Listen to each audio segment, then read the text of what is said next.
The question is, a copper ball of mass 100 gram is at temperature T. When it is dropped in a copper calorimeter of mass 100 gram filled with 170 gram of water at room temperature.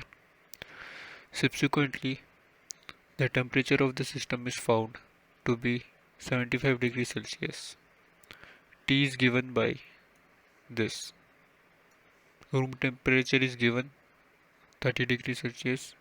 Specific heat of copper is 0.1 calorie per gram degree Celsius. Now we have to find T. This. We have this equilibrium equation. This is the mass which was given, the mass of copper ball.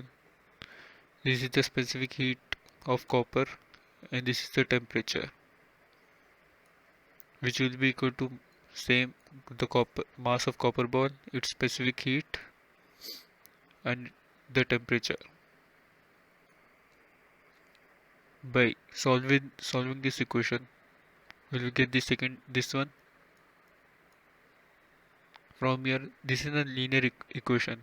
From here we can find the value of T. So 10T equal to 8850. Therefore 8 will be T will be 885 degrees Celsius. This option 2 is correct.